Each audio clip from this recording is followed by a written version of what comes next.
I like gardening in raised beds, and when it comes to starting raised bed gardening or adding raised beds to your garden, I think there's a best time of year to do it.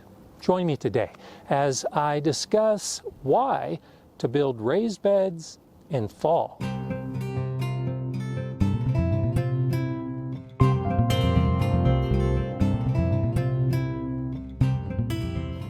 Hi, I'm Gardener Scott, and this area of my garden has my wooden raised beds. Right next to the wooden raised beds is a long concrete block raised bed. I have a large enclosed area with galvanized steel raised beds. I have two different sizes of metal raised beds made with coated steel from Forever Beds. I even have raised beds that are nothing more than a mound of amended soil that's higher than the normal level of the ground around it. In all cases, the reason I'm doing raised bed gardening is because of the soil, trying to get the soil as good as possible. The soil in this part of Colorado is terrible. I know, because I had a soil test done.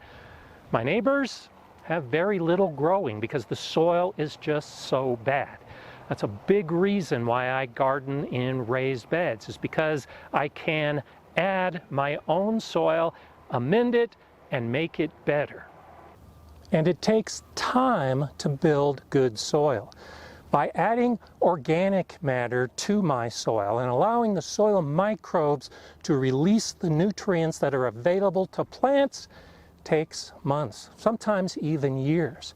And so by starting your raised beds in fall, adding as good a soil as you can, but more importantly, adding that organic matter is the first step in building good soil that your plants can benefit from. And because it takes time for those microbes to populate the soil and do their job, give yourself as much time as possible. Start in fall. You have all of fall, even some winter, and then spring for those microbes to explode and begin building a rich soil. I always encourage gardeners to take their time when beginning a garden. You should give yourself a period of months, at least spring and summer, to figure out where the sun is, what kind of weather patterns you have. Learn about the pests and the animals that might interfere with your garden. And once you spend that growing season learning what's going to work best for your specific garden, then it's the time to start putting in your beds. That means after the spring review and after the summer review, with the information fresh in your mind, you should build your beds in fall. I've built all of my raised beds myself, from the wooden raised beds to the concrete block beds, these steel beds, even the modular steel raised beds had to be constructed. If you're anything like me, I don't like doing that when it's the hottest day of the year, and I definitely don't like doing it when it's the coldest day of the year. Fall offers a wonderful compromise. It's still sunny, it's still relatively warm, but it's not so cold that I can't get outside. Fall's the time of year that I like to do most of my big garden projects, and raised beds definitely fall into that category. When you're actively gardening during the growing season, your days are probably pretty busy. You've got to water your plants, you've got to weed the garden, there's pruning. At some point, you have to harvest everything. You're staying busy. And then after the frost hits, as it has recently in my garden, suddenly it's time to clean up. Well, what do you do when the beds are cleaned up, but the weather is still good enough to get outside? This is the time of year that I think you should start thinking about expanding your garden. And if expanding your garden includes raised beds, well, all of that time that you've spent on a daily basis over the course of the growing season can be spent in just 1, maybe 2 days to make your garden even larger by building the raised beds. One of the questions I get asked a lot about raised beds is, Do you need to dig out underneath? What about the weeds growing through?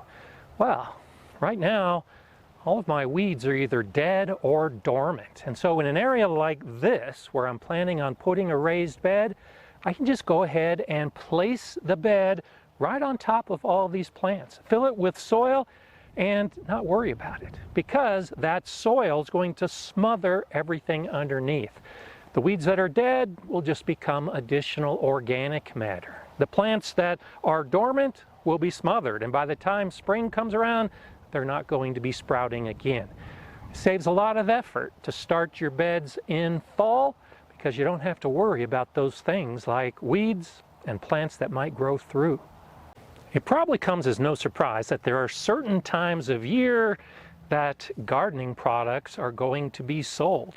And it's that same time of year that all the gardeners are after those products. Well, some of them, like these raised metal beds from Forever Beds, are going to be popular in early spring. That's when more gardeners are buying them and setting them up. And that was about the time that I got my beds, and sure enough, there was a backlog. So if you're looking to get something like these modular steel raised beds, fall is a great time to get them, because there aren't a lot of other gardeners buying the same product. You can probably order and have them shipped and delivered in just a few days. I like to spend as much time as I can in my garden until it just gets too cold to get outside and garden. It's in winter that I do most of my planning. And so, if my beds are in place, I don't have to worry about that becoming a springtime activity. And I can tie that into my garden planning. I know exactly how many beds I have, so that I can figure out where my seeds and plants are going to go. By having the garden already in fall for that spring planting, it does make the planning much easier, rather than waiting to see if you're going to get the bed built in spring, in time to start your growing season. I like to tour other gardeners' gardens to get ideas about what I might like to try in my garden. I also like to tour city botanic gardens for the same reason. And most of the time we're doing garden tours in spring and summer when plants are actively growing. And so by the end of the season, I've made notes of what I want to try, where I'm going to put new raised beds, whether they're going to be metal or concrete or wood. And then I start figuring out where they're going to go. Well, at this time of year, once the plants have stopped growing, I have a blank palette. When everything's cleared out, I can then place my beds, maybe slide them sideways, up and down, figure out the exact best location, because there's nothing else to interfere with the building of the beds and how I place them. And then, once they're ready to go, I start with the process of building the soil, planning what's going to grow, and look forward to next year when my raised bed garden is bigger and better and more enjoyable. If you want to learn more about raised bed gardening, watch one of these videos next. I'm Gardener Scott. Enjoy gardening.